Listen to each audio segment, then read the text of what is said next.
Bon, comme d'hab, je viens de terminer le workout. Je vais vous le présenter. Bon, honnêtement, j'ai été un peu petit joueur sur ce workout. J'arrivais pas du tout à mettre de rythme. Mais alors, vraiment pas là, vrai. Pour ceux qui me suivent sur Insta, vous savez que il y a le week-end dernier, j'ai été papa. Et donc, ceux qui savent ce que c'est les premières semaines avec un nouveau-né, et ben, je suis mort. Je suis fatigué, mais franchement, c'était cool. Honnêtement, il n'y aurait pas eu ces vidéos YouTube à vous faire, je l'aurais sûrement pas fait, j'étais vraiment trop mort. Et Flo aussi derrière la caméra qui m'a poussé, parce que j'avais pas envie, je sais que je suis fatigué. Et là du coup j'ai été petit bras, j'avais peur. Les bar muscle up, ça fait depuis Miami, même avant Miami, que j'en ai pas fait. Je pouvais pas en faire à cause de mon épaule gauche. Et automatiquement bah j'ai eu peur au début, vous allez voir. Je fais 5-2 ou 4-3, je break et ensuite après je me dis oh bah ça va, finalement je me sens bien. Mais j'ai jamais vraiment réussi à pousser dans ce workout. Donc un peu déçu de mon effort. Parce que je pense que j'ai beaucoup mieux en réserve. Mais là, étant donné la fatigue et mon état, j'ai fait un entraînement seulement, c'était mercredi. C'était un des entraînements les plus nuls de ma vie. Donc je pense que je vais aller dormir, essayer du moins, et vous faire profiter de ce workout. Et juste après on se retrouve pour vous présenter ce workout 24.3 qui vient clôturer cet Open 2024. Et merci à vous de me suivre, parce que c'est grâce à vous au final que je me suis forcé à faire ce 24.3 et grâce à vous, mais à cause aussi de Flo. Vous avez remarqué la différence entre le grâce et à cause. Allez, je vous envoie le workout.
Voilà, j'espère que ce workout vous a plu.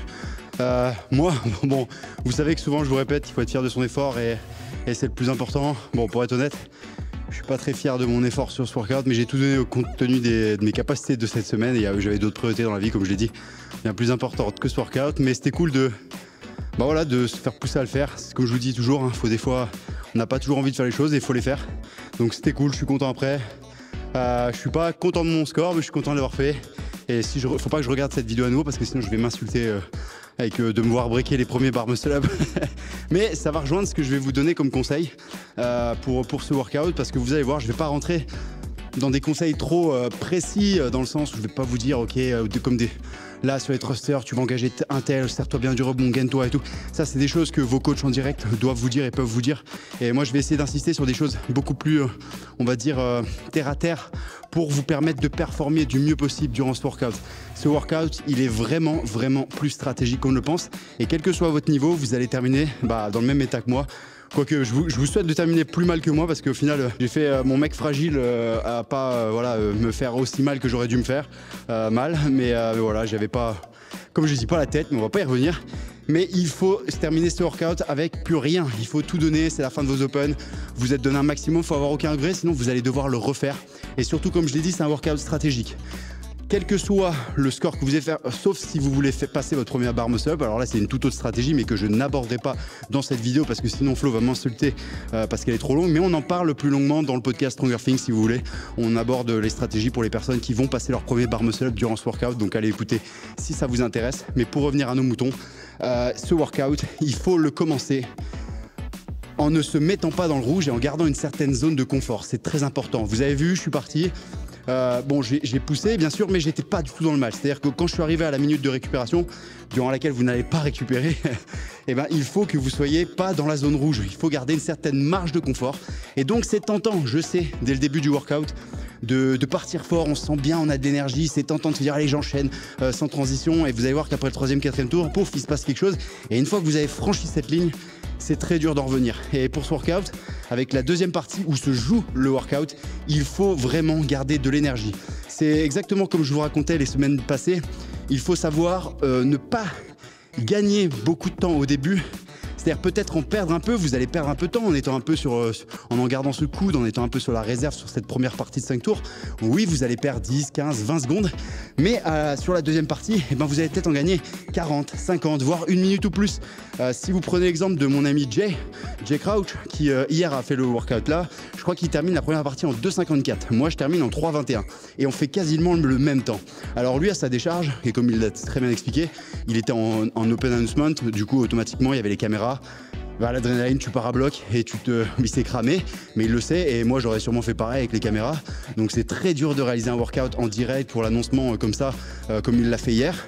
Donc il a fait 2,54. Moi j'ai fait 3,21 sur la première partie et on termine quasiment en même temps, et honnêtement j'aurais dû faire moins de 9 minutes si j'avais pas fait mon fragile, mais avec des si on pourrait refaire le monde comme je dis toujours. Mais pour vous dire, j'ai accepté de perdre du temps au début pour en gagner davantage sur la suite. C'est la même chose pour vous, quel que soit votre niveau. Acceptez d'en perdre un peu au début, ne regardez pas si vous en avez un qui fait le fanjo, qui part comme un abruti. Laissez-le partir, restez dans votre workout et gardez-en pour cette deuxième partie avec les bar muscle, parce que le time cap, il est agressif. Il n'y a pas beaucoup de monde qui vont le terminer. C'est un fait, et le time cap, c'est normal. Un time cap n'est jamais dû, ça se mérite de terminer dans le time cap. Et les Open sont là pour nous le rappeler, parce que souvent je vois trop de personnes sur les workouts, dès qu'ils terminent pas dans le time cap, ils disent le workout était mal fait, j'ai pas terminé dans le time cap. Non, c'est normal des fois de pas terminer dans le time cap, ça fait partie du jeu. C'est juste que vous vous entraînez peut-être pas de la bonne façon et que vous suivez peut-être pas la méthodologie CrossFit au pied de la lettre. Et donc il faut aller voir un peu des fois sur crossfit.com. Ça fait du bien d'avoir un peu cette guideline de crossfit.com. Mais tout ça pour vous dire, gardez-en sous le coude au début, et surtout, alors oui, pour les très bons athlètes des demi-finales et des games, oui, vous n'allez pas breaker, vous allez en garder sous le coude, mais vous allez faire un broken 10-10 du début. Et à la fin, peut-être les bar muscle up, les breaker. Moi au début, honnêtement, comme j'en avais pas fait depuis des mois des bar muscle up, j'ai breaké, j'ai fait direct 4-3, non 5-2. 5-2, et parce que voilà, j'avais comme envie de pas exploser au bar muscle up et de pouvoir pousser, parce que les thrusters, ça me faisait pas grand chose pour être honnête.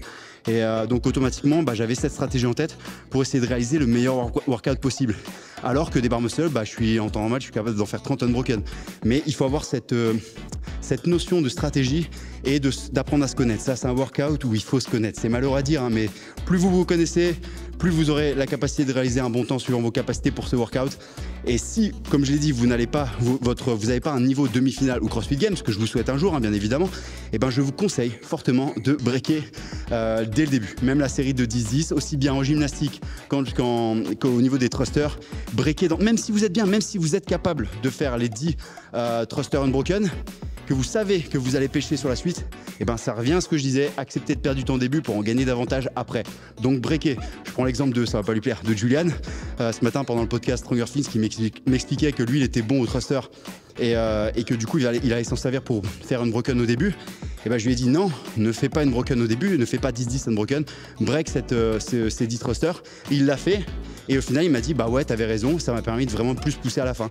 Et automatiquement, bah, tu fais un meilleur score. Donc je l'ai pris comme exemple, mais honnêtement, il y en a plein qui doivent s'appliquer ça. Lui, il a eu l'intelligence de l'appliquer, d'avoir ce retour sur lui-même. C'est un peu des fois de l'ego, hein. Moi, oui, je me sentais pas au top de ma forme sur les bar muscle up et tout, mais j'ai mis mon ego de côté. Je me suis dit, c'est quoi, break, c'est pas grave, même s'il y a une vidéo YouTube, tu break et tu essaies de faire le meilleur temps possible. Il faut mettre son ego de côté et ne pas avoir peur de breaker. Alors quand vous breakez, ça peut être, moi je vous conseille de breaker surtout sur les 10-10 du début de manière dégressive, c'est-à-dire si vous breakez en 2, faire peut-être 6-4, parce que automatiquement, quand on fait une première série de 6, notre cerveau instinctivement il va revenir plus vite pour refaire une série de 4 parce qu'il va se dire ok, il m'en reste à faire mais moins que ce que j'ai déjà fait, donc vous allez avoir en plus envie. Alors que si vous faites 5-5, le cerveau instinctivement il se dit ah je vais refaire la même chose, ça va re-être dur, la même chose, la même sensation, et vous allez mettre plus de temps. Donc pour ces breaks, demandez à un ami, pas au juge parce que le juge il est là pour juger, mais demandez à un ami de peut-être vous dire ok 10 secondes, 15 secondes de récup, vous comptez ça pendant votre break entre vos deux séries, par exemple entre le 6 et le 4, parce que des fois on se dit ouais j'ai breaké 15 secondes, et vous regardez la vidéo il y a 30-35 secondes, parce que vous comptez les 15 secondes quand vous êtes droit, mais ensuite vous baissez, vous mettez les mains sur la barre, il y en a qui se placent pendant 20 plombes, et automatiquement ça fait 20-30 secondes. Donc demandez à quelqu'un de vous dire vraiment quand c'est 15 secondes, c'est le 15 secondes entre le moment où vous breakez et le moment où vous réeffectuez une rep. C'est très important, et même si c'est 3 séries, hein, donc même si vous faites je sais pas 4-3-3 pour les 10 reps, voilà, demandez à un ami de vous dire quand est-ce qu'il faut reprendre votre barre et breaker encore une fois par choix et non par obligation. Ce sera aussi mon gros conseil avec le fait d'en garder sous le coude au début, d'accepter de perdre du temps pour en gagner à la fin. Et mon deuxième conseil très important, c'est de vous dire breaker vos séries par choix et non par obligation. Parce que si vous franchissez cette zone de non-retour, croyez-moi, ça sera très compliqué d'en revenir, et vous allez sûrement devoir le refaire parce que vous allez réaliser à vos yeux une contre-performance. Donc écoutez-vous. Je sais que le CrossFit, comme je l'ai dit hier dans la vidéo WIS, on a souvent tendance à se dire ouais, n'écoute pas la petite voix qui dit de breaker, t'es pas un faible et tout, etc. Sur ce workout, écoutez cette petite voix si elle est intelligente et qu'elle vous veut du bien pour réaliser la meilleure perf possible, parce qu'il va falloir l'écouter, il va falloir se connaître et ne pas écouter des fois votre collègue qui te dit ne lâche pas la barre, ne lâche pas la barre. Oui, c'est bien sur la fin d'un workout, dans les derniers tours ou l'avant-dernier tour, mais là sur ce workout, non. Restez à l'économie, appliquez votre plan, restez serein, restez calme quand vous allez sortir de cette zone d'inconfort, parce que vous allez sortir de cette zone d'inconfort, vous allez avoir envie d'arrêter, ça va brûler, vous allez mal vous sentir. Continuez, restez calme, restez focalisé sur votre plan et ne paniquez pas. Laissez votre rythme cardiaque tranquille, parce que si vous paniquez ça va être pire, et surtout appliquez les conseils que je vous ai dit, vous allez voir, vous allez réaliser une excellente performance. Et rappelez-vous, même si vous n'êtes pas fier ou content de votre performance, vous êtes toujours meilleur qu'hier et moins bon que demain. Donc la vérité d'aujourd'hui c'est pas forcément celle de demain. Rappelez-vous l'athlète que vous étiez hier, pensez à l'athlète que vous serez demain et espérez effectuer la meilleure performance possible le jour J pour pouvoir évaluer votre niveau de fitness, qui ne sera pas représentatif forcément de votre niveau de fitness dans les mois futurs. Voilà, c'était mes conseils un peu plus... J'ai essayé de donner le maximum pour vous donner ces conseils malgré l'état, parce que j'ai terminé le workout il y a vraiment pas longtemps. Et j'espère que ça vous a plu, j'espère que ces vidéos YouTube elles vous ont plu pendant les Open. Je vous ai partagé sincèrement mes workouts d'Open. Voilà, c'était le but, discuter avec vous, vous montrer un peu comment j'exécute les workouts, et même le dernier, vous montrer comment on exécute un workout en étant complètement mort. Mais bon, les joies de la parentalité, et moi c'est que du bonheur dans ma vie actuellement, donc je suis très heureux avec ça. Merci à tous, et on se retrouve très rapidement dans d'autres vidéos sur ma chaîne YouTube.